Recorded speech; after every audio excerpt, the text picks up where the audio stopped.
ओम सभी को नमस्ते। मंत्रोच्चारण। ओम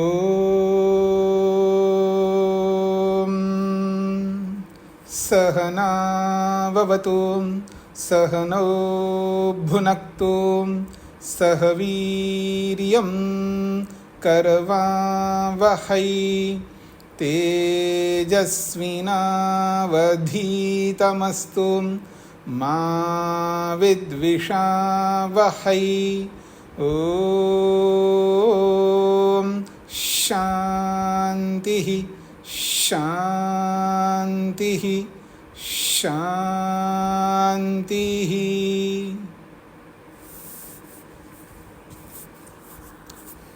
वैशेषिक दर्शन की कक्षा संख्या 64 है। 5वें अध्याय का दूसरा आहनिक चल रहा है। इसके 14 सूत्र हमने पूरे किए हैं। 14वें सूत्र में ये कहा था कि हाथ के कर्म के समान मन के कर्म को भी समझ लेना चाहिए, और कैसा होता है वो आपको कल स्पष्ट कर दिया था। अब इसके आगे 15वें सूत्र से प्रारंभ होना है। पृष्ठ संख्या 179। मनस्तु अंतःकरणम नहि हस्तवत् प्रत्यक्षम मनः तु अंतःकरणम। मन तो अंतःकरण है, अंदर का साधन है। नहीं हस्तवत् प्रत्यक्षम, हाथ के समान वो प्रत्यक्ष तो दिखता नहीं है मन। फिर हम कैसे समझे मन का ये कर्म है? मन कर्म करता है, ये कैसे हम समझें? हाथ तो दिखता है हमको, हाथ ऊपर जाता है, नीचे आता है, दाएं बाएं पीछे कहीं भी जाता है हाथ तो पता लगता है। पर अंतःकरण मन है, वो अंदर का साधन है और ना उसका प्रत्यक्ष होता है। तो मैं कैसे समझूं हाथ के समान मन के कर्म को? ये प्रश्नकर्ता का प्रश्न है। तो कहते हैं तस्य कर्मणि लिंगम उच्यते। कोई बात नहीं, आपको प्रमाण दे देते हैं, उसका हेतु बता देते हैं। ये कोई ज़रूरी नहीं है कि हर चीज़ को आप प्रत्यक्ष देख करके ही समझो। कितनी वस्तुएं हैं जिनको आप प्रत्यक्ष नहीं देखते फिर भी मानते हो, समझते हो। दुनिया में कोई भी ऐसा मनुष्य ना हुआ है, ना आज है और ना भविष्य में होगा जो अनुमान प्रमाण को नहीं मानता हो, जो प्रत्यक्ष के साथ साथ अनुमान को नहीं मानता हो, प्रत्यक्ष के साथ साथ शब्द प्रमाण को नहीं मानता हो। दुनिया में आपको एक भी व्यक्ति वर्तमान में नहीं मिलेगा, ना भूत में ऐसा था और ना भविष्य में होगा। प्रत्येक मनुष्य तीनों प्रमाणों को मानता है। तो कोई बात नहीं, आप प्रत्यक्ष मन को नहीं जान सकते, प्रत्यक्ष मन से मन के कर्मों को नहीं जानते, तो अनुमान से समझ लो। तो तस्य कर्मणि लिंगम, उस मन के कर्म में लिंग हेतु प्रमाण उच्यते बताया जा रहा है। जैसे आत्मा के लिंग बताए थे ना, तो ऐसे मन के भी कर्म के पीछे लिंग प्रमाण हेतु बताया जा रहा है। क्या? आत्मेन्द्रिय मनोर्थ सन्निकर्षात् सुख दुखे। आत्मेन्द्रिय मनोर्थ सन्निकर्षात् सुख दुखे। आत्मा, इंद्रिय, मनः, अर्थ, सन्निकर्षात्। आत्मा, इंद्रिय, मन, अर्थ, सन्निकर्षात् सुख दुखे। आत्मा का सन्निकर्ष मन के साथ होता है, मन का सन्निकर्ष इंद्रिय के साथ होता है और इंद्रिय का सन्निकर्ष अर्थ के साथ होता है। और तब जाकर के सुख दुख है, सुख या दुख दोनों होते हैं हमको। सुख और दुख के होने के पीछे 3 प्रकार के कर्म हो रहे होते हैं। आत्मा का कर्म, मन का कर्म और इंद्रिय का कर्म। आत्मा, इंद्रिय, आत्मा मन के साथ सन्निकर्ष, सन्निकर्ष का मतलब संयोग। आत्मा का मन के साथ संयोग, मन का इंद्रिय के साथ संयोग और इंद्रिय का अर्थ के साथ संयोग। तो 3 संयोग हो रहे हैं। और आप सबको ये पता होना चाहिए संयोग कार्य है। किसका? कौन बताएंगे आप? मेरी ओर देखते हुए, नीचे देखना नहीं। संयोग एक कार्य है, ये कार्य किसका? कौन बताएंगे? अच्छा, लवनीश जी बताइए। स्वामी जी, कर्म का। हाँ बिल्कुल, कर्म का कार्य है संयोग। पीछे पढ़ करके आप लोग, समान रूप से कर्म संयोग, विभाग और वेग को उत्पन्न करता है।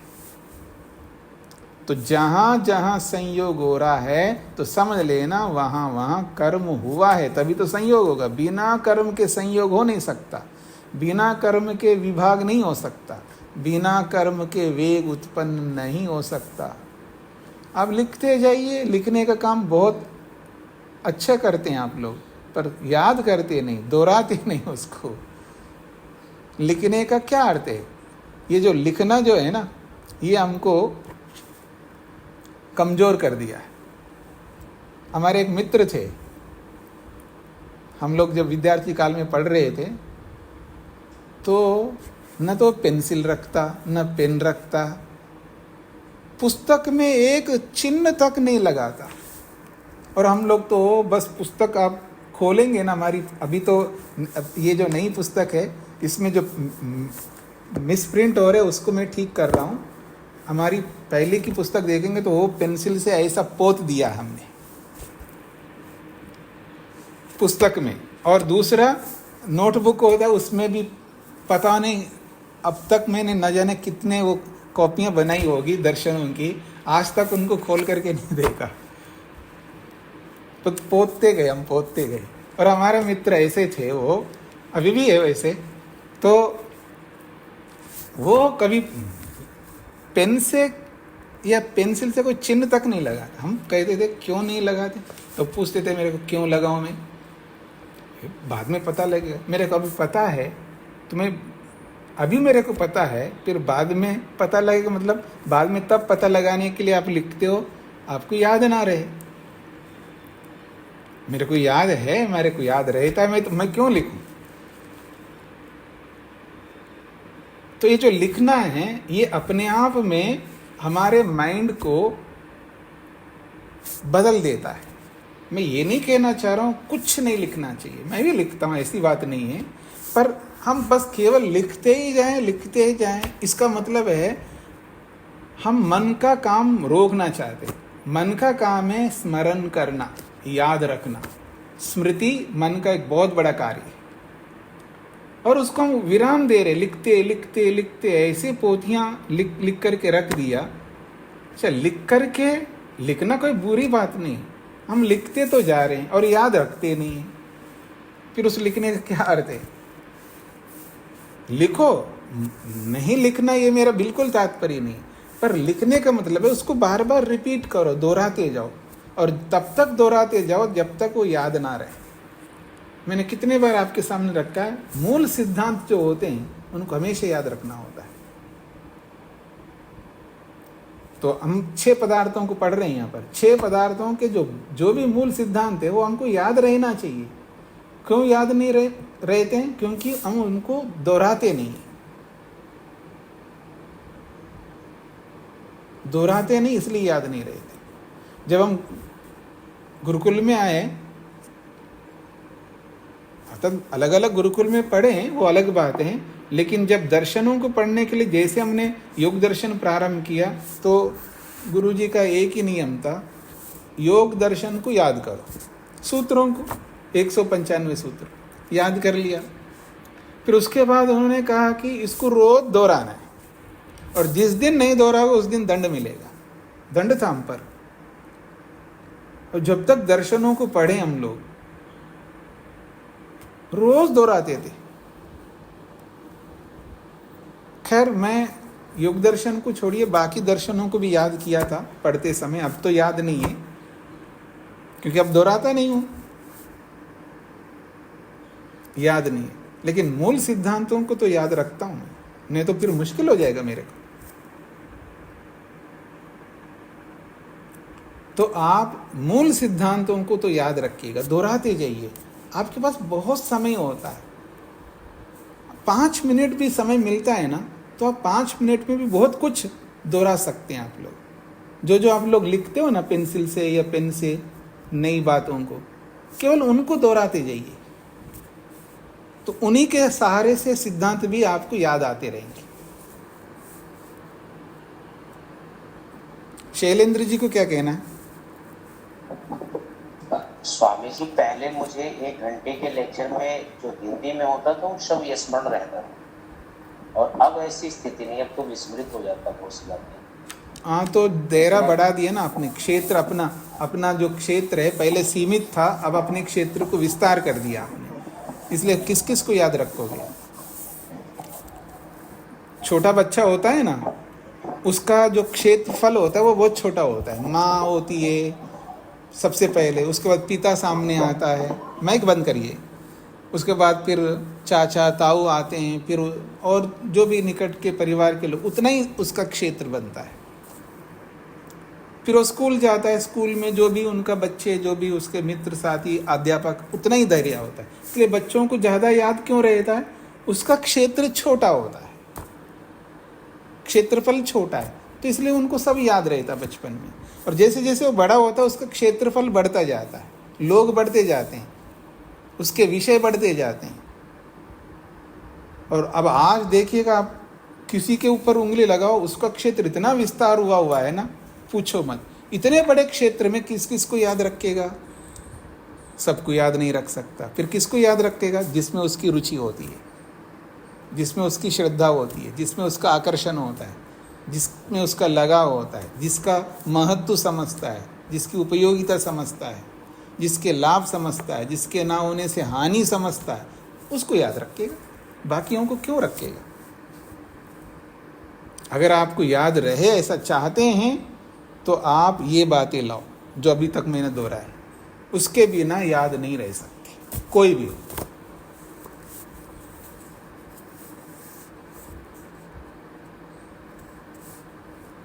तो आगे बढ़ता हूं जी मैं। आत्मा इंद्रिय मन अर्थ सन्निकर्षात्। तो आत्मा मन के साथ संयोग को प्राप्त होता है, मन इंद्रिय के साथ संयोग को प्राप्त होता है, और इंद्रिय और अर्थ के साथ संयोग को प्राप्त होता है। तो 3 संयोग अर्थात 3 कर्म। तो कर्म से ही संयोग उत्पन्न होता है। तो संयोग कार्य है और कारण कर्म है। अब आइए, आत्मेंद्रिय मनो अर्थ सन्निकर्षात्। सन्निकर्ष संयोग विशेष। ये जो सन्निकर्ष है ये विशेष संयोग को कहते हैं। आत्मा मनसा सह सन्निकृष्यते। आत्मा मन के साथ संयोग को प्राप्त होता है, उसी को खोला है सन्निकृष्यते को। सन्निकृष्यते क्रियापद है, उसको खोला है संयोगम लभते। संयोग को प्राप्त होता है, लभते प्राप्त होता है। मनस्तु इंद्रियेण सह सन्निकृष्यते। और मन इंद्रिय के साथ में सन्निकर्ष को प्राप्त होता है, अर्थात संयोगम लभते, संयोग को प्राप्त होता है। इंद्रियम अर्थेन सह सन्निकृष्यते। इंद्रिय अर्थ के साथ सन्निकर्ष को प्राप्त होता है, अर्थात संयोगम लभते, संयोग को प्राप्त होता है। अब इन्हीं बातों को दूसरे शब्दों से प्रस्तुत कर रहे हैं, यद्वा अथवा, ऐसा भी कह सकते। देखिए, आत्मा मनसा सह सन्निकृष्यते अर्थात संयोगम लभते, पहले जो कहा, तो आत्मा प्रथमा विभक्ति में है, मनसा सह ये तृतीय विभक्ति में, सन्निकृष्यते जो है यहाँ पर जो है ये क्रियापद हो गया। अब इसी बात को देखिएगा, यद्वा आत्मनो मनसा सह सन्निकर्षः। आत्मना, अब ये षष्ठी विभक्ति में आ गया।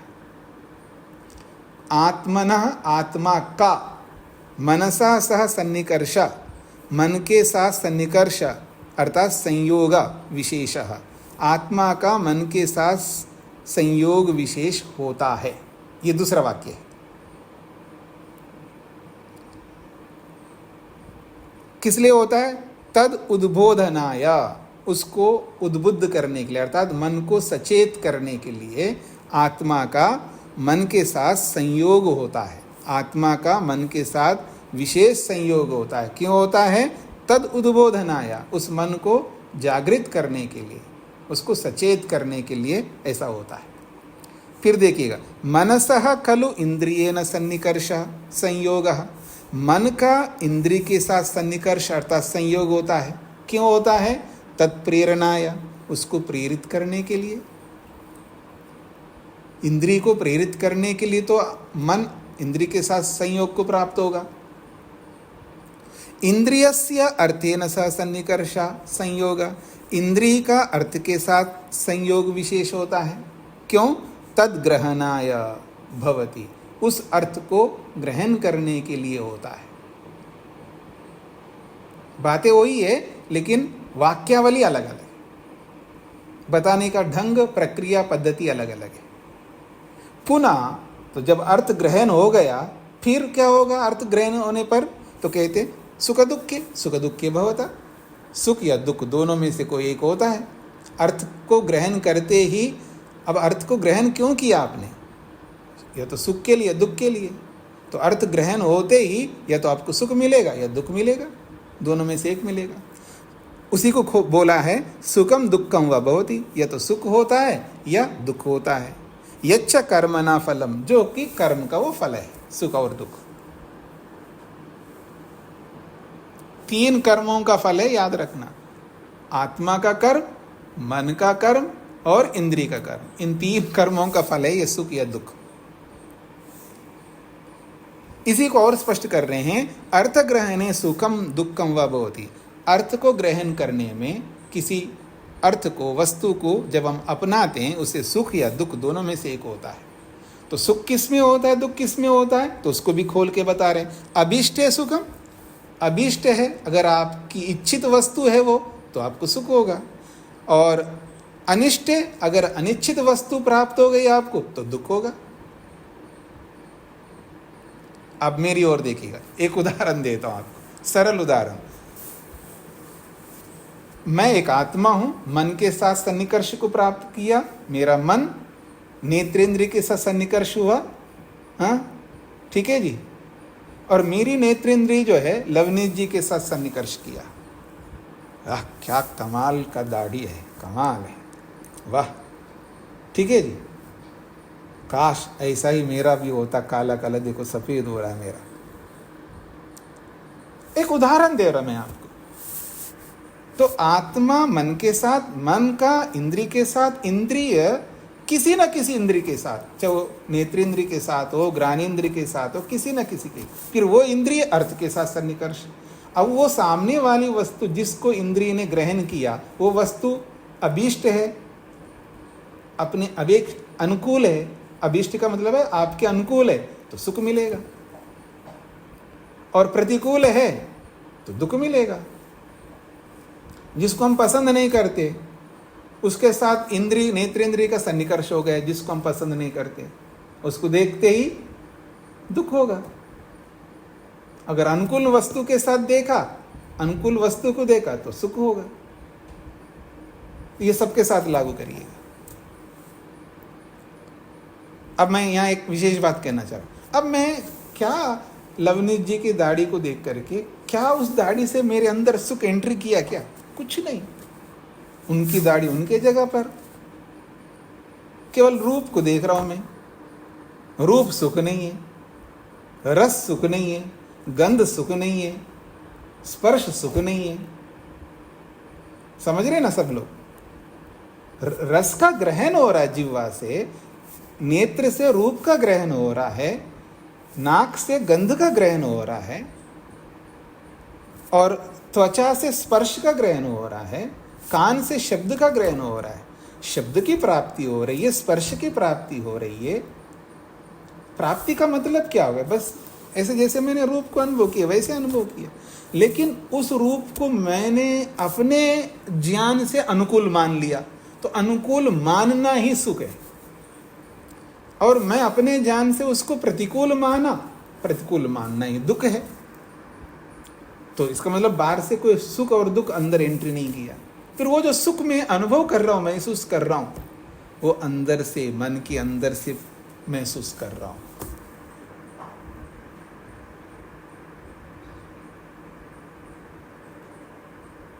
क्योंकि नेत्रेंद्रिय रूप को ग्रहण करती है, नेत्रेंद्रिय सुख को ग्रहण नहीं कर सकता, सुख को ग्रहण करने का सामर्थ्य ही नहीं है। हर इंद्रिय में अपने अपने विषयों को ग्रहण करने का सामर्थ्य है। सुख को ग्रहण करने का सामर्थ्य ने किसी भी शास्त्र, आप अभी ये कौन सा दर्शन है, किसी का पहला दर्शन हो सकता, किसी का तीसरा हो सकता, किसी का चौथा हो सकता, किसी का पांचवा दर्शन हो सकता, इतने आपने पढ़ा है, कोई भी किसी भी दर्शन में या और किसी भी दूसरे ग्रंथ में ये इंद्रियों से सुख ग्रहण होता है ऐसा किसी शास्त्र ने बताया है।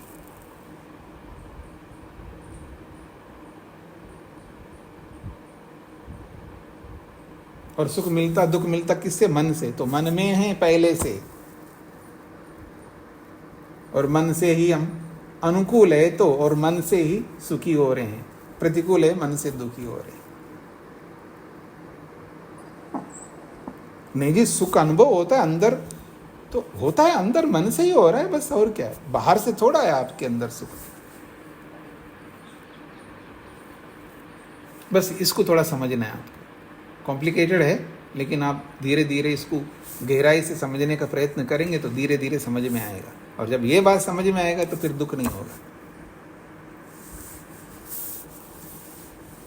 तो कह रहे हैं यहां पर अभीष्टे सुखम अनिष्टे दुखम, अगर अनुकूल है तो सुख है और प्रतिकूल है तो दुख है।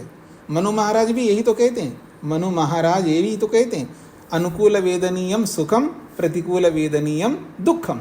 अनुकूल अनुभव करना कि मेरे को अरुण जी अनुकूल लग रहे हैं, ये अनुकूल लगना ही सुख है।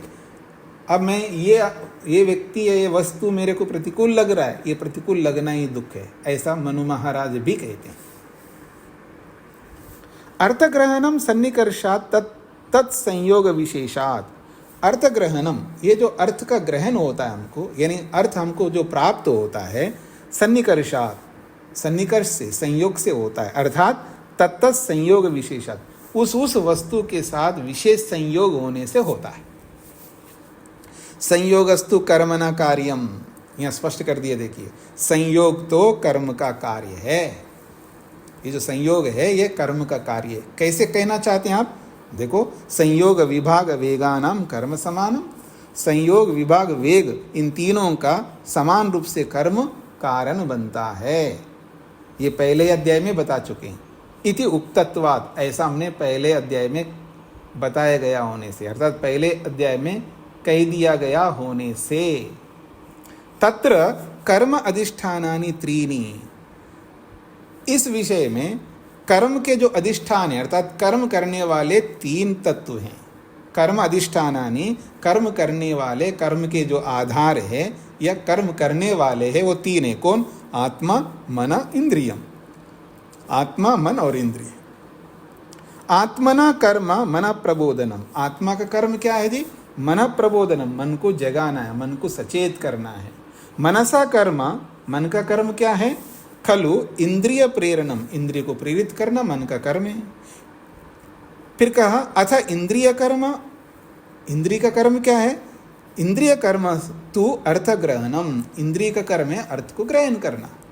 तेना, उससे सुखम व दुखम व फलम भवति, उससे सुख या दुख रूपी फल प्राप्त होता है। अनेन, इससे ये पता लगता है, मनसो अपि कर्म सुख दुखयो कारणम, मन का भी कर्म जो है ये सुख और दुख की उत्पत्ति में कारण बन रहा है। सुखेन दुखेन मनसा कर्म अभिलक्षितम, सुख प्राप्ति से दुख प्राप्ति से मन का कर्म लक्षित होता है, या यूं कहिए सुख और दुख से मन का कर्म प्रतीत होता है, अभिलक्षित होता है, प्रतीत होता है, जाना जाता है, ऐसा कह सकते हैं। तत्रैव सुखम दुखम च लिंगम अस्ति, इसीलिए इस तत्रैव, इस मन को, मन के यहाँ तत्रैव का मतलब तत्रैवम लिखा है ना, तत्रैव होना चाहिए। ये बिंदी जो है मिस प्रिंटिंग है, जहाँ जहाँ ऐसा आ रहा है ना अनेक जगह, ये एवं भी कह सकते हो वैसे तो, तत्र एवं सुखम दुखम च लिंगम अस्ति, एवं भी कह सकते हो, एवं भी कह सकते हो, ठीक है, बिंदी लगा सकते हैं आप। तो तत्र अर्थात उस मन के विषय में सुखम दुखम च लिंगम अस्ति, उस मन के कर्म में सुख और दुख ये हेतु लिंग बन रहे हैं मन के कर्म के होने में। स्पष्ट हो गया जी सभी को? ये सूत्र सबको समझ में आ गया? आगे बढ़ूं? अगला सूत्र देखिएगा। हाँ जी, राजकुमारी जी। मुझे चारी जी के लिंग का शाब्दिक अर्थ बता दो। लिंग लिंग प्रमाण, हेतु। हेतु हेतु कहो, प्रमाण कहो, चिन्ह कहो, एक ही बात है। धन्यवाद। आगे बढ़ता हूं। 16वां सूत्र। सुख दुखे मनसा कर्मणि लिंगम कथम इति अत्र अन्यो हेतु रुच्यते। सुख और दुख में मन का कर्म नहीं, मनसा कर्मणि, मन के कर्म में सुख और दुख लिंग है। और ये कैसे हैं, इस बात को दूसरे हेतु से समझाया जा रहा। एक हेतु से तो समझा दी अभी 15वें सूत्र में, एक और हेतु भी दे करके और पुष्ट करना चाहते हैं कि मनसः सुख दुखे कर्मणि, मन के कर्म में, मनसा कर्मणि, मन के कर्म में सुख दुखे लिंगम कथम, सुख दुख लिंग के रूप में कैसे हैं, इति, इस बात को अत्र यहाँ अन्यो हेतु रुच्यते, एक दूसरा हेतु भी दिया जा रहा है। बहुत महत्वपूर्ण सूत्र है जी 16वां सूत्र। अब यहाँ से आपका अध्यात्म शुरू हो रहा है, इसको समझने का प्रयत्न करना। तद अनारंभे आत्मस्थे मनसि शरीरस्य दुःखाभावः स योगः। बहुत महत्वपूर्ण सूत्र है। तद अनारंभे, ये संधि के कारण से एक ही मात्रा दिखाई नहीं दे रही है, संधि के कारण से। तद अनारंभे आत्मस्थे मनसि शरीरस्य दुःखाभावः स योगः। बहुत महत्वपूर्ण सूत्र है। आत्मस्थे मनसि, आत्मनिष्ठे मनसि, ऐसा अर्थ होगा। आत्मस्थे मनसि मतलब आत्मनिष्ठ मन में, इसी को खोला है आत्मनिष्ठ को। इंद्रिय अनभिमुखे वृत्ति रहिते मनसि। इंद्रिय अनभिमुखे, इंद्रिय की ओर अभिमुख न होने वाले मन में। क्योंकि मन का काम क्या है जी? इंद्रिय की ओर अभिमुख होना है, इंद्रिय की ओर बढ़ना, इंद्रिय के साथ संपर्क लगाना, ये मन का काम है। लेकिन कभी ऐसा भी अवसर आता है कि इंद्रिय अनभिमुखे, इंद्रिय के प्रति अभिमुख ही नहीं होता, अर्थात इंद्रिय की ओर प्रवृत्ति नहीं होता है मन। क्यों? वृत्ति रहित, क्योंकि वो वृत्ति रहित बनाना चाहता है अपने आप को। तो वृत्ति रहिते मनसि, वृत्ति रहित मन में। आत्मनिष्ठ का अर्थ है, देखिएगा, आप थोड़ा आत्मनिष्ठ हो जाओ, इसके बिना आपका उद्धार नहीं होगा। ऐसे हमारे गुरुजन लोग बोलते थे हमको, तब हमको समझ में नहीं आता था प्रारंभ में। आत्मनिष्ठ होने का मतलब है वृत्ति रहित हो जाना, अर्थात आत्मनिष्ठ मन, मन को आत्मा में निष्ठ करना, अर्थात मन को आत्मा के समान बनाना। जैसे आत्मा कोई कर्म नहीं करता है, अब दूसरे अर्थ में बोल रहा हूँ। आत्मा कोई कर्म नहीं करता का मतलब है आत्मा ऐसे ही मन की तरह, इंद्रियों की तरह, अहंकार की तरह ऐसा कर्म नहीं करता। वो तो बैठा रह करके बैठे बैठे प्रेरित करता है। जैसे आत्मा शांत रहता है, ऐसे ही मन को शांत करना आत्मनिष्ठ कहते हैं। तो इसी आत्मनिष्ठ को यहाँ स्पष्ट किया है। इंद्रिय अनभिमुखे, इंद्रियों के प्रति जब मन अभिमुख नहीं होता, अर्थात इंद्रियों को प्रेरित नहीं करता है, उसी खोला है वृत्ति रहते मनसि, वृत्ति रहित मन की स्थिति में। वृत्ति रहितम मनो ही आत्मनि नितिष्ठति, वृत्ति रहित मन ही आत्मा में विराजमान होता, आत्मनिष्ठ हो जाता है, अर्थात आत्मा के समान शांत रहता है, आत्मा के साथ रहता है लेकिन शांत रहता है, कर्म नहीं करता है। उक्तम ही योग दर्शन में बोला भी है, आत्मकल्पेन व्यवतिष्ठते। व्यास ऋषि ने, महर्षि वेद व्यास ने योग दर्शन में स्पष्ट किया है। वहाँ पर जब वृत्तियाँ रुक जाती हैं, वृत्तियाँ रुक जाने का मतलब है मन कार्य नहीं करता है, उस स्थिति में मन कैसे रहता है? तो कहा आत्मकल्पेन व्यवतिष्ठते, आत्मा के समान बना रहता है। तो जैसे आत्मा कोई कर्म नहीं करता है, ऐसे मन भी बिना कर्म के आत्मा जैसा वहाँ पर शांत रहता है। तद अनारंभे कर्मणो अनारंभः अनुत्पादः अप्रवर्तनम भवति। उस स्थिति में कर्मण अनारंभ, कर्म आरंभ नहीं होता है, अर्थात कर्म अनुत्पादा, कर्म की उत्पत्ति नहीं होती है, अर्थात अप्रवर्तनम, कर्म न अप्रवर्तनम, कर्म प्रवृत्त नहीं होता, अर्थात कर्म नहीं होता, इसका तात्पर्य है। तत्र कर्म अनारंभे सति, जब कर्म के ना होने पर शरीरस्य दुःखाभावः, शरीरस्य आत्म अधिष्ठितस्य शरीरस्य, शरीरस्य का मतलब क्या है? हर शरीर में नहीं, आत्म अधिष्ठितस्य शरीरस्य, जिस शरीर में आत्मा विराजमान है ऐसे शरीर को दुःखाभाव भवति, दुख का भाव होता है, अर्थात दुख नहीं होता है।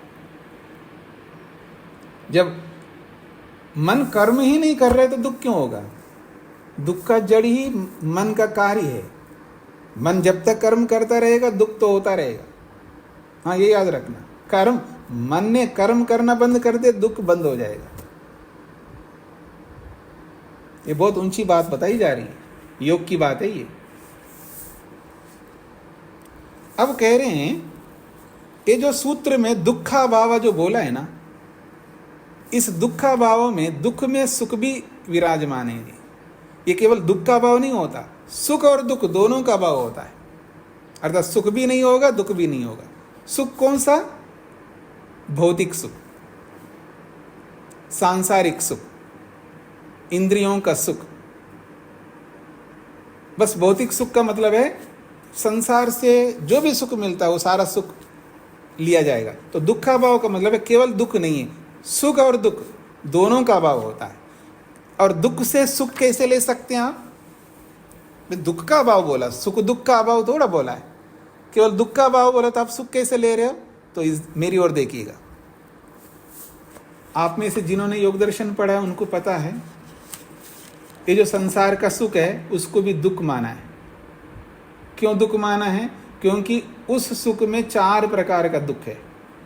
जिस सुख में 4 दुख हो उसको सुख कैसे मानूं मैं?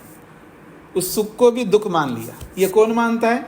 योगी, तत्वज्ञानी, वैराग्यवान व्यक्ति, यथार्थ जानकार व्यक्ति।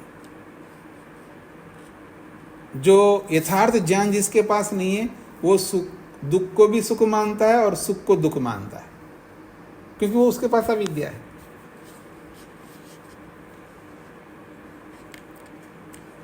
नहीं समझ में आए तो अभी समझा देता हूं।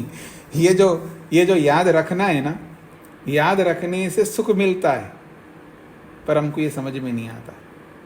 याद रखने से दुख मिलता है मान करके हम याद नहीं रखते, बस और कुछ नहीं। ये अविद्या का एक प्रकार है। जिन्होंने योग दर्शन पढ़ा है और अविद्या के 5 स्वरूपों को समझा है उनको अच्छी तरह समझ में आएगा ये बात। अविद्या की परिभाषा वहां पर दी है, सुख को दुख मानना और दुख को सुख मानना, आत्मा को जड़ मानना और जड़ को आत्मा मानना है, अशुद्धि को शुद्ध मानना और शुद्ध को अशुद्ध मानना। ये वही वाली अविद्या हमारे में। हम पहचानते नहीं हम कितने अविद्या में डूबे हुए हैं, कितनी प्रकार की अविद्या में हम लोग डूबे हुए हैं, आकंठ। ये हमको नहीं समझ में आता है। और जिस दिन हमको ये समझ में आएगा ना कि याद रखने से ही मेरी समाधि लगेगी, और ये भी समझ लीजिएगा, ये सब मैं योग दर्शन के अनुसार बोल रहा हूँ, याद रखने से मेरे को समाधि मिलेगी।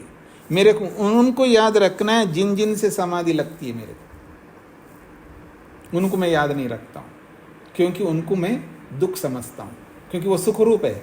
सुख को मैं दुख समझता हूँ, इसलिए तो याद नहीं रखता हूँ। और उनको याद रखता हूँ जिनसे मेरे को दुख मिलता है, क्योंकि उनको मैंने सुख मान लिया। जिन दुखों को मैंने सुख माना है इसलिए उनको याद रखता हूँ, क्योंकि सुख माना है तो याद रखना ही है मेरे को। और जिन सुखों को मैंने दुख माना है इसलिए उनको याद नहीं रखता। ये समझना बड़ा मुश्किल है। अब कोई व्यक्ति, आप मेरे पति हो क्या? याद ही नहीं आ रहा आप मेरे पति हो, ऐसा कभी कोई कह सकता है? आप मेरी पत्नी हो, मेरे को याद नहीं आ रहा। अच्छा, आप मेरे बेटे हो क्या?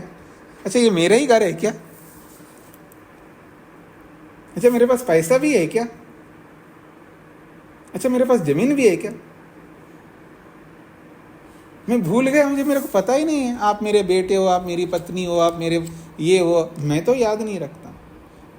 मैं पागल लोगों की नहीं बोल रहा हूँ, मैं हम लोगों की बोल रहा हूँ, आप लोगों की बोल रहा हूँ। आप ऐसा कभी नहीं बोल सकते, क्योंकि उन सबको याद रखते आप।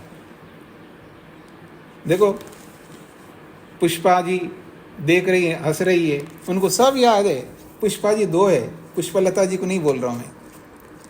किस किस को मैंने शगुन दिया, उसकी शादी में, उसकी इतना शगुन दिया मेरे को, आज देखो क्या शगुन दिया। सारे शगुन याद रखता है व्यक्ति। कोई शगुन को याद रखता है, कोई डायरी निकाल दो, देखो मैंने उसको इतने इतने पैसे दिया है, मैंने ये सब याद रखता है। मतलब जिनको याद रखने की कोई जरूरत नहीं, उन सबको याद रखता है। मैं ये नहीं बोल रहा हूं कि पत्नी को याद नहीं रखना, पति को, ये नहीं, मतलब दूसरी बात। मतलब जिनको याद नहीं रखना है, उसने मेरे को उस दिन जो बोला है ना, देखना जीवन भर याद रखूंगा उसको। अब क्यों रखना भाई इसको याद? उसने जो बोल दिया अपनी मूर्खता से बोल दिया, लेकिन उसको याद रखना चाहेगा। लेकिन जो मैंने वो पढ़ा था ना, वो मुक्ति का साधन है, उसको याद नहीं रखना है। उस मुक्ति के साधन को मेरे को याद नहीं रखना है, बाकी उसी को याद रखना। उसने मेरे को गाली दिया है, उसने मेरे को नीचे दिखाया। आप देखिएगा, दुख को हम सुख मानते हैं और उसको याद रखते हैं, और सुख को दुख मानते इसलिए उनको याद नहीं रखते हैं। सीधी बात ये है हमारी। और जो ये समझ लेता है ना, बस वो बहुत आगे बढ़ सकता है। फालतू चीजों को याद रखते हैं हम लोग, जिसको याद रखने की कोई जरूरत नहीं। इसलिए तो बड़े बुजुर्ग लोग बोल, नेक कर कुएं में डाल, अच्छा कर्म कर कुएं में डाल।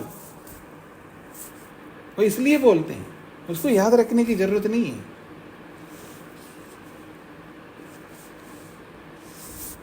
पता नहीं क्या बता दिया आपको, परेशान हो रहे लगता है आप। तो आगे बढ़ूंगी मैं। तो ये कहना चाहिए, पूर्वोक्त सुख दुख यो अभाव भवति। पूर्वोक्त सुख दुख यो अभाव, दुखाभाव का मतलब है केवल दुखाभाव नहीं है, पूर्व अर्थात इससे पहले सूत्र में, 15वें सूत्र में जो सुख और दुख है, दोनों का अभाव होता है। अत्र दुख शब्द, अब उसी बात को समझा रहे हैं। अत्र इस सूत्र में दुख शब्द सुखे अपि प्रयुक्ता, ये दुख शब्द सुख के लिए भी प्रयोग में आता है। क्यों? दुख शबलत्वात् सुखस्य, क्योंकि ये जो सुख है दुख बहुल होने से, क्योंकि इस सुख में बहुत सारे दुख मिले हुए हैं। सांसारिक सुख दुख अभाव भवति, दुखाभाव का मतलब है सांसारिक सुख दुख का अभाव होता है। स योग, बस तब योग होता है हमारा। स खलु योगो भवति, तब वो योग माना जाता है। यदा मन खलु वृत्ति रहितम सद आत्मनि तिष्ठति, जब मन वृत्ति रहित होकर के आत्मनि तिष्ठति, आत्मा के साथ जुड़ जाता है या आत्मा के पास रहता है, तब सुख दुखे न अनुभवति, तब सांसारिक सुख और दुखों को अनुभव नहीं करता है। कितनी बड़ी बात कही जा रही है। जब कभी भी परेशानी आ जाए ना, बस वृत्तियों को रोक लो। तो चिंता करते हो ना, टेंशन करते हो ना, उन सबको रोक लो, कोई दुख नहीं होगा, कोई सुख नहीं होगा। कितनी बड़ी बात है। वृत्तियों को रोको, सुख दुख रुक जाएंगे। हम नहीं रोक सकते। क्यों रोकना चाहेंगे जी हम? यही तो जीवन है। हम क्या सोचते हैं, यही तो जीवन है, ये थोड़ा रोकना है हमको। तो जीते रहो जी, किसने मना किया? जीते रहो, फिर तो सुख दुख तो होते रहेंगे, फिर इनसे बाहर नहीं निकल सकते। हाँ जी, शकुंतला जी। हाँ, नमस्ते स्वामी जी। जी, ये दुख शबलत्वात्, हाँ, ये शब्द कैसा है? शबलत्व, शबल शब्द बहुल, बहुल को कहता है, अधिक। शबलत्वात् का मतलब बहुत्वात्। शबल का अर्थ है बहुत्वात्। दुख शबलत्वात् का मतलब है दुख बहुल होने से। सुखस्य दुख शबलत्वात्, शबल का अर्थ है बहु, अधिक। ठीक। धन्यवाद। हाँ जी, राजगोपाल जी क्या कहना चाह रहे हैं? जी, अच्छा, ठीक। शबल का अर्थ है बहुत्वात्। शबलत्वात् कहो, बहुत्वात् कहो, एक ही बात है। तो ये जो संसार में हम लोग विपरीत जी रहे हैं। हमारे जीवन में जो विपरीतता है, ये ही विपरीतता है। अर्थात हम लोग आकंठ अविद्या में, और अविद्या के 5 विभागों में से जो पहली अविद्या है उसमें इतने डूबे हुए हैं गहराई से, हमको नहीं पकड़ में आता है। कभी कभी पकड़ में आता है, राग पकड़ में आता है, द्वेष पकड़ में आता है, अभिनिवेश भी पकड़ में आता है, अस्मिता भी कम पकड़ में आता है। बस अभिनिवेश थोड़ा सा ज़्यादा पकड़ में आता है क्योंकि डरता रहता आदमी, और राग भी पकड़ में आता है, द्वेष भी पकड़ में आता है। लेकिन ये जो अविद्या का जो पहला भाग है, ये आदमी नहीं पकड़ता है। ये अंधेरे में हम जी रहे होते हैं। ये जो अंधेरा, हमारा गहरा अंधेरा, ये क्योंकि वो सुख को भी दुख मान रहा होता और दुख को सुख मान रहा होता। ये बहुत बड़ी अविद्या में ऐसे जैसे शब्द बोल रहा हूं तो आदमी का हाँ बात तो सही है, लेकिन ऐसा थोड़ा मैं मानता हूं, लेकिन मानता वही हो रहा होता है क्योंकि उसका पूरा व्यवहार यही दिखा रहा होता है। मतलब मैं अगर एक एक चिट्टा खोल के रखूं ना तो आदमी बैठना भी नहीं चाहेगा मेरे सामने। हाँ, याद रखना, मैं इतना बुरा आदमी हूँ क्या? मैं इतना ऐसा गया गुजरा हूँ क्या? मेरा कोई अस्तित्व ही नहीं क्या? ऐसा ऐसा कैसे है? मेरे को बिल्कुल ऐसा, आपने तो कुछ उड़ा दिया मेरे को तो हवा में है, तो बेकार है, उठ के चले जाओगे आप। ये जीवन है हमारे वास्तव में, इतनी गहरा अंधकार है हमारे जीवन में। यही तो अविद्या है। इस अविद्या को हमें सूक्ष्मता से समझना है, बहुत सूक्ष्मता से, और केवल समझना नहीं, उससे दूर भी होना है हमको। मतलब एक एक क्रिया के साथ अविद्या जुड़ी हुई है, एक एक क्रिया के साथ। मैं योग की दृष्टि से बोल रहा हूँ, सांसारिक दृष्टि से बात नहीं हो रही यहाँ पर। कोई ये समझे कि ऐसा कोई थोड़ा होता है। मैं योग की दृष्टि बहुत सूक्ष्मता से होती है। सांसारिक दृष्टि तो स्थूल दृष्टि है, मैं सांसारिक बात कर ही नहीं रहा हूँ। योग की दृष्टि से बहुत सूक्ष्मता से हमको चलना है, तब जाकर के ये बात समझ में आएगी हमको। अब आपको कुछ प्रश्न हो तो पूछ सकते, नहीं तो मैं आगे बढ़ सकता हूँ। वेद प्रिया जी। स्वामी जी, जैसे योगी की बात कर रहे हैं, उसमें अनुकूलता आने पर सुख ना हो और प्रतिकूलता आने पर दुख ना हो, ऐसी स्थिति योगी की रहती है। हाँ जी, ऐसी स्थिति। तो स्वामी जी, अभी जैसे हमारा बहुत अभ्यास बना हुआ है, अनुकूलता आने पर सुख अनुभव करना और प्रतिकूलता आने पर दुख अनुभव करना, तो स्वामी जी इसकी शुरुआत हम कैसे कर सकते हैं? बस प्रैक्टिस करना पड़ता है, उसको स्टार्ट करना होता है। जब कोई भी हमारे सामने वाला व्यक्ति या कोई भी वस्तु जब हमको अनुकूल लग रहा होता है तो उसको अनुकूलता का यूज़ करना, प्रयोग करना गलत नहीं है, पर उसमें सुख अनुभव करते हैं हम लोग। कैसे? मेंटली, मानसिक रूप से उस अनुभव को रोकना है। देखिए, वस्तु जैसी है उसका स्वभाव तो आपको मिलेगा। अब मीठा खा रहे तो मीठा लगेगा ही ना। नहीं, इस मीठे को मैं मीठा अनुभव नहीं करूंगा, पॉसिबल नहीं। मीठे को मीठा ही अनुभव करना है, लेकिन उस मीठे को मीठा अनुभव करके हम जो मन से जो सुख ले रहे होते हैं उसको रोकना है। तो उसके लिए स्वामी जी, आप जैसे पहले भी बताते हैं कि ज्ञान का स्तर जैसे जैसे बढ़ेगा हमारा, तो इसमें ये रोकने का स्तर भी वैसे ही बढ़ेगा। ऐसे मेरा स्तर तो है नहीं, और मैं खीर खाते हुए सुख अनुभव ना करूं, ये पॉसिबल नहीं है। पहले स्तर बनाना होता है, ये तत्वज्ञान को उजागर करना होता है, वास्तविकता को सामने रखना होता है। हम लोग क्या करते हैं, हमारी समस्या क्या होती है, हम वास्तविकता को सामने रख करके उसको अनुभव नहीं करते हैं, वास्तविकता को हटा करके फिर अनुभव करते हैं, तो वो स्थिति आ नहीं सकती। वास्तविकता को सामने रखने का मतलब है, मान लीजिएगा, देखो जी मैं गुजरात में हूँ जी, यहाँ केसर आम बहुत अच्छे आते हैं, आजकल आ रहे हैं। बड़ा उसका जो त्वचा होता है ना, खाल क्या बोलते हैं आप लोग, आम का जो छिलका एकदम पीला हो जाता है, मसालों में नहीं पका हो और पूरा एकदम छिलका एकदम पीला हो गया तो अच्छी तरह पका हुआ है, और उसकी गंध भी और रस भी अच्छा होता है। ये जो अल्फांजो खाते हैं ना, उससे भी मेरे को ये अच्छा लगता है। मतलब जो महंगे आम आते हैं ना, अल्फांजो बोलते हैं आप लोग, रत्नागिरी के, आपूस भी बोलते हैं, अलग अलग उसके नाम हैं, तो उससे भी अच्छा लगता है, बड़ा अच्छा रसीला होता है। और वो आम आपके सामने रखा, अगर वो आम नहीं समझ में तो अल्फांजो तो सभी को समझ में आता, बड़ी बढ़िया पका हुआ बड़ा आम है, और उसको ऐसे कचुम्बर कर दिया आपके सामने। किसने? वो बच्चा अभी खेल करके आया मिट्टी में बाहर इधर उधर, उन्हीं हाथों से ऐसे कर दिया आपके सामने, आपका सारा आकर्षण समाप्त। क्यों? दृष्टि बदल गई,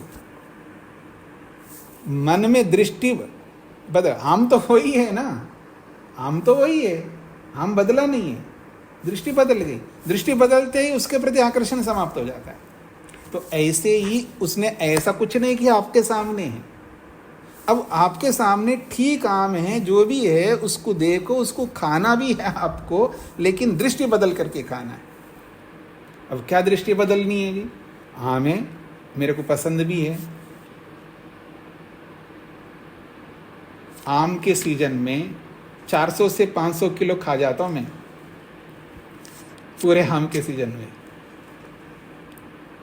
3 से 4 किलो रोज। दूसरा कुछ नहीं खाता, ये अलग बात है, दूसरी चीजें नहीं खाता, यही भोजन है। अब समझने का प्रयत्न करिए कि आम खाना है और आपको अच्छा भी लग रहा है, अनुकूल भी है, लेकिन दृष्टि बदल करके खाना है। अब क्या दृष्टि बदलना है जी? आम है, शरीर के लिए अच्छा है, दूसरे फल वो भी अच्छे हैं, जब वो उनका सीजन हो तो वो खा लेंगे, अब इनका सीजन है तो ये खा लेंगे, जो भी है। तो अब उसको खाते हुए उसमें एक मन से अब सुख ले, वाह क्या कमाल है, कितना अच्छा लग रहा है ना, क्या रस है इसका, कोई खटास नहीं है, कितना मधुर है, पूरा रस है। एक होता आम काट के खाना और एक चूस के खाना।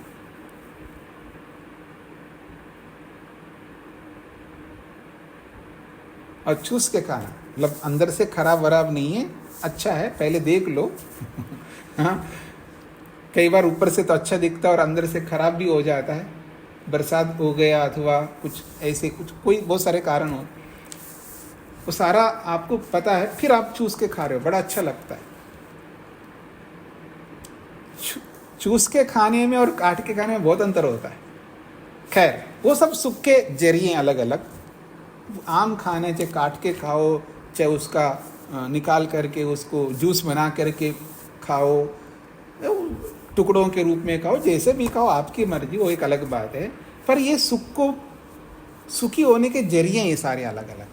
पर जब हम खा रहे हैं तो हम खाना है, मधुर है, अच्छा रस है, सब सारा अनुभव करो, सारा जानकर। जो मन से जो एक एक्स्ट्रा जो सुख लेते हैं ना हम लोग मानसिक रूप से,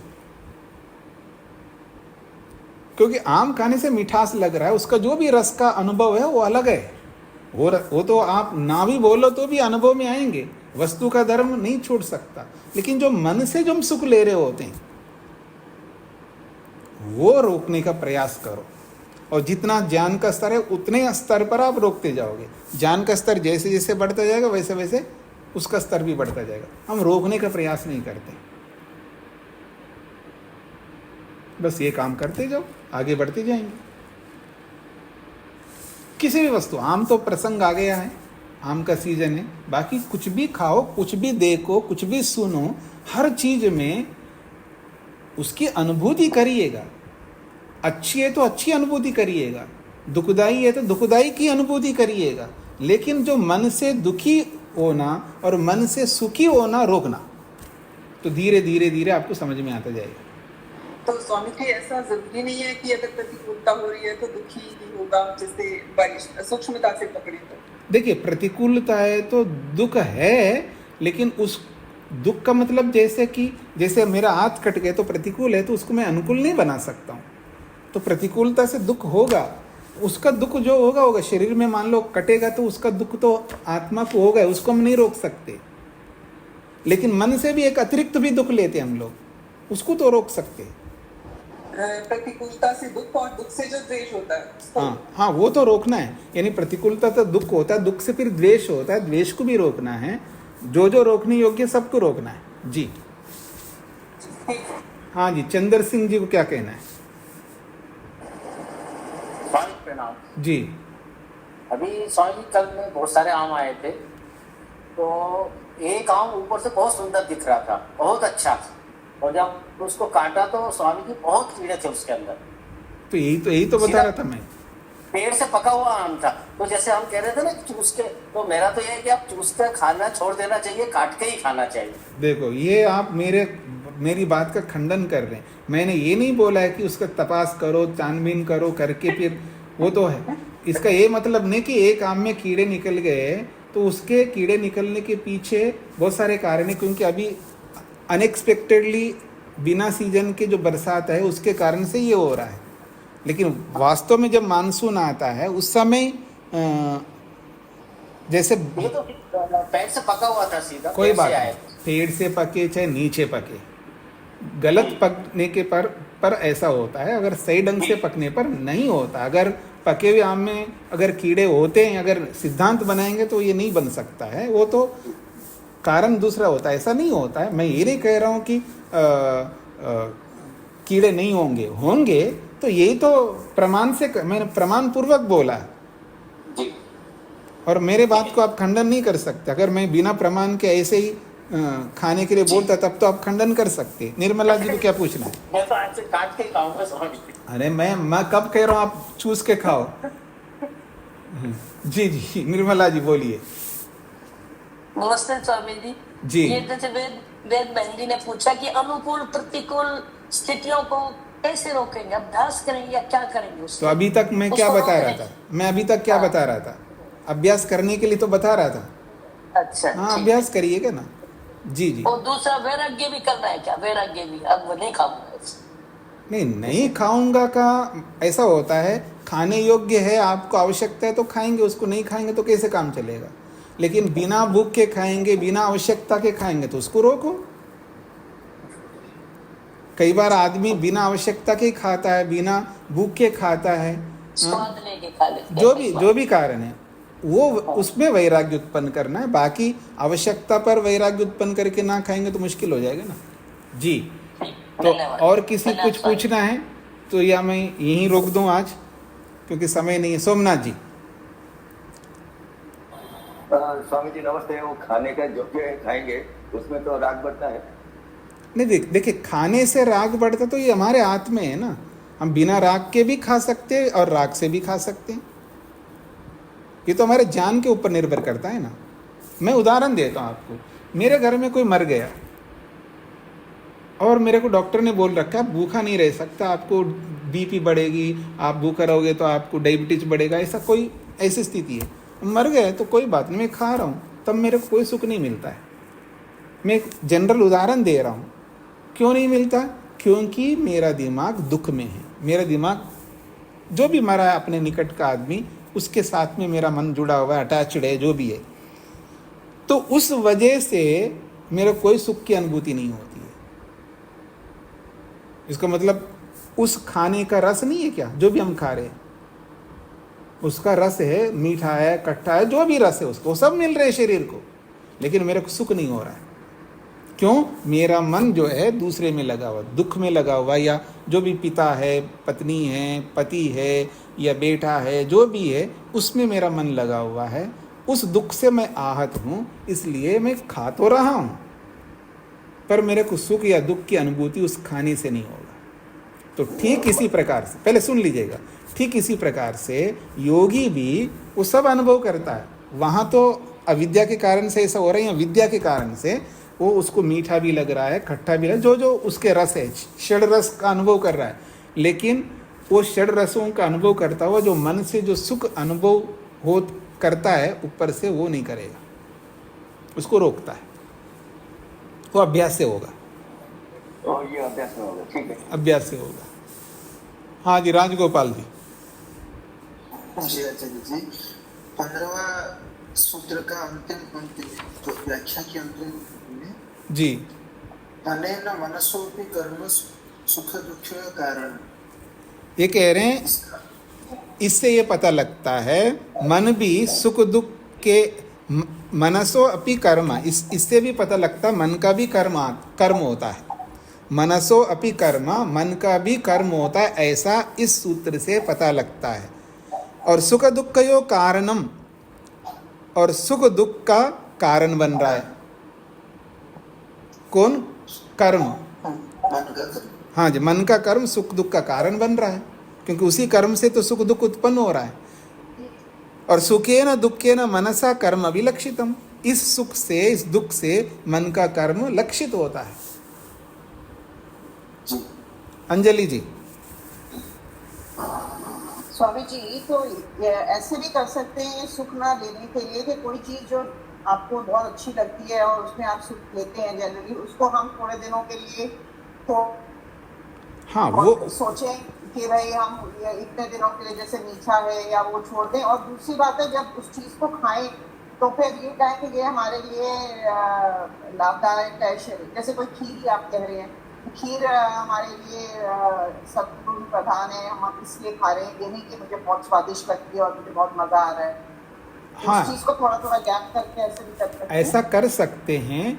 प्रारंभिक स्थिति में जिसमें ज़्यादा रुचि होती है उसको छोड़ करके भी अभ्यास किया जाता है, लेकिन इसका पता तब लगता है, मान लीजिए मैं खा रहा हूँ, ये मेरे शरीर के लिए स्वास्थ्यदायक है, ये है वो है, ये सब आपने जो बताया ये सब होते हुए मान लीजिए अगर खीर आपको नहीं दिया जाए, खीर की जगह दूसरी चीज़ दिया जाए, तो मान लीजिएगा सब खीर खा रहे हैं, आपको नहीं दिया जाए और उस खीर के बदल में आपको कोई सामान्य चीज़ दिया जा रहा है, और उसके कारण से आपके मन में कोई दुख, कोई कष्ट, कोई शिकायत कुछ नहीं है, नॉर्मली जनरल प्रसन्नतापूर्वक आप उस जो भी मिल गए वो खा रहे हैं, तो समझ लीजिएगा कि खीर के प्रति आपका विशेष राग नहीं है, ये माना जाएगा।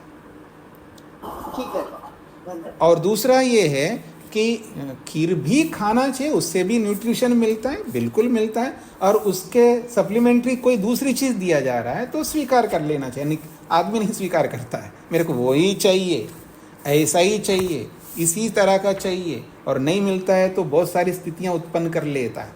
वो सारी स्थितियां ये बता रही होती है कि उस व्यक्ति को उस वस्तु में राग है। ममता जी। जी स्वामी जी नमस्ते। स्वामी जी, आत्मा, मन और इंद्रिय एक क्रम से कर्म करने के बाद सुख दुख अनुभव होता है। मेरा सामान्य शंका है, सूत्र में आत्मा के बाद इंद्रिय और इंद्रिय के बाद मन और अर्थ सब निकर्षद है, ये क्या ग्रामर का विषय है ना? हाँ, ये ग्रामर का विषय है। मतलब किस वस्तु को किसके साथ जोड़ने से उसका सौंदर्य बढ़ता है उसको भी रखा है। आत्मा के बाद इंद्रिय को जोड़ा तो आत्मा और इंद्रिय के बीच में संधि हो गया, आत्मेंद्रिय बन गया, लेकिन मन को पहले जोड़ेंगे तो वो स्थिति नहीं बनेगी। फिर उसके बाद मन के साथ में दूसरी स्थिति बनती है, तो उसके व्याकरण की दृष्टि से ऐसे जोड़ा है।